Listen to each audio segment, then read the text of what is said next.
En manchette aujourd'hui, vigilance des risques très élevés de feux de forêt en Abitibi. Et les cyclistes prennent d'assaut la région. C'est un départ pour le Tour de l'Abitibi-Glencore. Les TVA Nouvelles Midi commencent maintenant.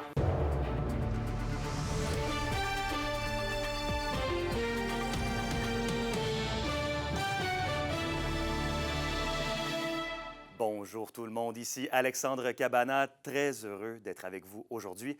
Bienvenue au TVA Nouvelles. Il faudra rester vigilant ce week-end dans les forêts de la région. Oui, la Sopfeu signale aujourd'hui un risque élevé de brasiers pour les secteurs environnants de Rouyn-Noranda, Amos et de Lassar.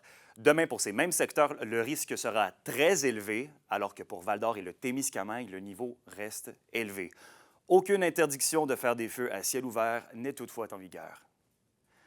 Et maintenant, une figure bien connue au centre-ville à Val-d'Or, Mario Brière, souligne ses 35 années de travail acharné à nettoyer les rues des alentours. La ville de Val-d'Or lui a d'ailleurs récemment rendu hommage. Il commence donc ses journées très tôt le matin, vous le voyez, en vidant les poubelles, en ramassant les déchets et en veillant à ce que le cœur de la ville reste accueillant. Touché par cette reconnaissance publique, Mario continue son travail avec la même passion. Ben, quand ils ont fait le barbecue pour le 17, ben, ils m'ont donné mon boîte d'achat, mais j'ai eu un petit peu d'émotion. Ça a été, là, j'ai trouvé ça tout, là, j'ai eu des émotions.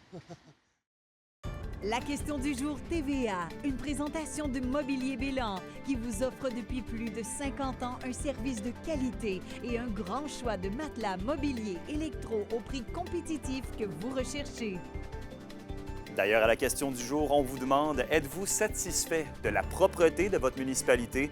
Pour voter et commenter, rendez-vous au tvaabitibi.ca. À Rouyn-Noranda maintenant, Récréo Cisco bonifie son offre de services à la population pour les personnes à mobilité réduite. L'organisme à but non lucratif a récemment fait l'acquisition de plusieurs vélos d'assistance électrique. Du lot d'acquisition, on compte un vélo Van Ram Opère pour accueillir une personne en situation de handicap ou encore 2 vélos Trivelle à 3 roues pour les personnes ayant des troubles de stabilité. Ces ajouts ont été possibles grâce à le Fonds de soutien au développement de l'offre touristique du Québec. C'était déjà en demande dans notre communauté.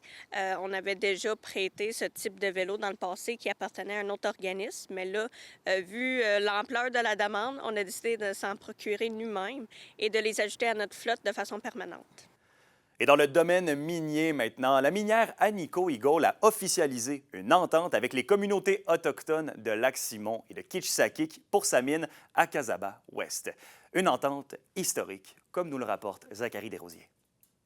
Une entente historique a été signée ce jeudi entre les Premières Nations de Lac-Simon, Kitchissakik et la minière Agnico Eagle pour assurer leur collaboration dans l'exploitation de la mine à Casaba-Ouest. Située à une quinzaine de kilomètres à l'est de Val-d'Or, il s'agit d'une exploitation minière à ciel ouvert qui produit principalement de l'or. Elle se trouve sur le territoire ancestral des 2 communautés signataires. C'est bénéfique pour la communauté. C'est surtout ça qui est important. Mais aussi une démonstration que, oui, les Premières Nations peuvent collaborer et participer à tout le développement socio-économique de la région, de leur région, et notamment aussi au Lac-Simon avec la communauté de Kitchissakik qui est aussi co-signateur de cette entente-là avec Agnico Eagle. L'entente permettra la mise en place de comités conjoints pour traiter l'ensemble des enjeux liés à l'emploi, la formation, l'environnement et les retombées économiques. Ce qu'on a défini, c'est qu'on va mettre en place des comités de mise en œuvre qui vont comprendre des membres de la communauté puis des membres de l'Agnico Eagle. Puis, on va traiter des éléments d'emploi, de formation, environnement et des opportunités d'affaires aussi alentour du projet. Ça va créer plusieurs choses, à mon avis. C'est ce qu'on souhaitait, le développement économique, le développement social, la protection de l'environnement autour de la mine. On veut avoir notre mot à dire, puis on va avoir notre mot à dire justement sur ces avancées-là. Donc, c'est pour cette raison-là que pour nous, c'est important d'avoir ce genre d'entente-là, de signature-là. Du côté de Kitchissakik, cette entente ouvre la porte à des projets concrets. Ça représente beaucoup pour la communauté. C'est quand même un début à de nouvelles ères économiques par chez nous.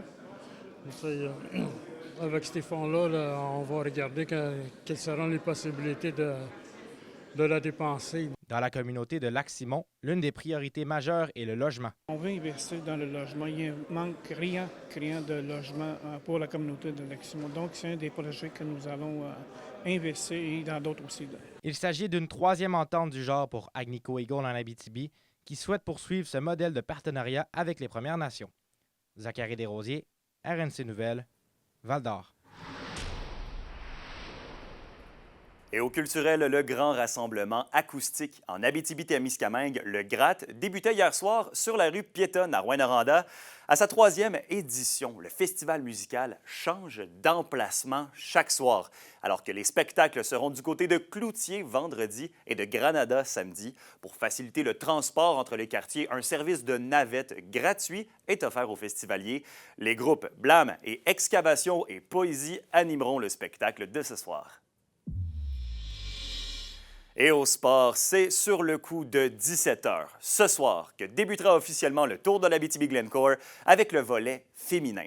Les coureuses partiront du théâtre des Esquerres à Amos pour une distance d'environ 90 km qui les mèneront jusqu'à Val-d'Or. Elles devraient terminer l'épreuve vers 19h et dès le lendemain, samedi, elles prendront part à une épreuve entre Sainte-Terre et Val-d'Or et dimanche, une course est prévue du côté de Val-d'Or. Et d'ailleurs, avec le Tour de l'Abitibi-Glencoe, la Sûreté du Québec lance un appel à la prudence et demande la collaboration des automobilistes. Les policiers seront présents à différents points de blocage pour assurer la sécurité. Le corps de police demande de ne pas tenter de manœuvres dangereuses comme des dépassements. Si vous croisez le convoi de la compétition sur les routes provinciales de la région, première chose à faire, c'est d'immobiliser-vous en bordure de la route. Activez également vos feux clignotants d'urgence, puis attendez l'arrivée des derniers véhicules policiers, car c'est vraiment eux autres qui vont vous confirmer que l'ensemble des cyclistes et des équipes techniques sont bel et bien passés. Ça arrive fréquemment là, qu'il y a des écarts qui se produisent entre les cyclistes, donnant l'impression aux automobilistes là, que tous les coureurs sont passés.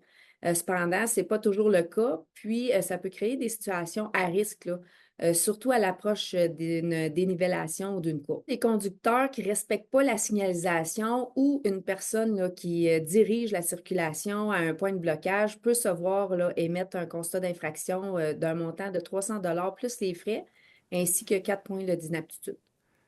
Et au hockey maintenant, les conquérants de l'Assar M18-2A ont trouvé leur nouvel entraîneur-chef, Patrick Morin. L'homme originaire de Macamic en sera à ses débuts en tant que pilote d'une formation, après quelques années en tant qu'adjoint dans différentes équipes de la région. Une entrevue de Zachary Desrosiers. Parlez-moi un peu de votre expérience. Est-ce que c'est la première fois que vous entraînez une équipe de hockey à ce niveau? À ce niveau, oui, j'ai eu la chance de coacher 2 fois, d'entraîner 2 fois. Une expérience aux Jeux du Québec à Valleyfield avec une équipe Bantam. Et j'ai eu la chance aussi de participer comme entraîneur au tournoi Pee-Wee de Québec en tant qu'entraîneur adjoint aussi. Puis j'ai aussi été entraîneur adjoint 1 an avec les Lions de la Sarre dans le Bantam il y a quelques années.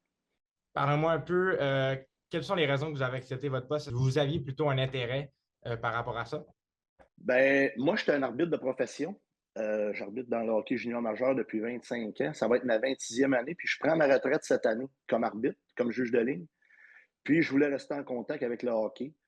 Puis quand j'ai vu que le poste s'ouvrait pour les conquérants, j'en ai parlé à ma conjointe. Puis j'ai décidé d'appliquer pour le poste là, pour avoir la chance de rester en contact avec le hockey après ma retraite comme juge de ligne. Vous avez joué au niveau avec les conquérants plutôt dans la saison 94-95. Est-ce que vous voulez vraiment amener cette expérience-là avec les jeunes qui vont vouloir avec vous, par exemple?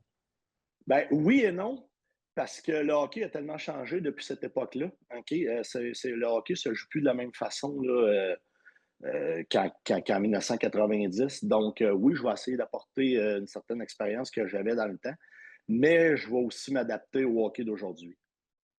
Quel genre de jeu, quel genre de style de jeu plutôt vous voulez amener avec les conquérants de la Sarre pour la saison prochaine? Ben, je veux amener un style de jeu basé sur le patin, la discipline surtout. Puis, ça va dépendre aussi de l'équipe que je vais former au camp d'entraînement. On va y aller aussi selon les joueurs qu'on va choisir, leurs forces et leurs faiblesses. Ben, pas leurs faiblesses, surtout leurs forces, mais on va y aller selon l'équipe qu'on va choisir. C'est pas une cachette, les Conquérants, c'est une équipe qui a quand même beaucoup de renommée, a gagné plusieurs provinciaux, plusieurs tournois au courant depuis son existence. Parlez-moi un peu de cette expérience-là, comment cette culture de victoire-là peut être vraiment importante au niveau de vous et de l'équipe. Effectivement, les Conquérants, depuis les 2-3 dernières années, avec Zachary Thériault, qui a fait un excellent travail d'ailleurs avec ses équipes. Oui, on veut gagner, oui, on veut développer une culture gagnante, mais en même temps, à ce niveau-là, l'important, c'est de développer des jeunes, c'est de développer des bons futurs adultes. Oui, on veut gagner, comme je disais, mais la victoire n'est pas vraiment, je veux dire, n'est pas vraiment. C'est sûr qu'on veut toujours gagner, mais on veut surtout développer des jeunes pour qu'ils deviennent de meilleurs joueurs de hockey puis de meilleurs êtres humains aussi en même temps. Pour une nouvelle importante à nous communiquer, contactez-nous, nouvelles au pluriel @rncmedia.ca, par téléphone au 1-866-463-4636 et notre site web tvaabitibi.ca.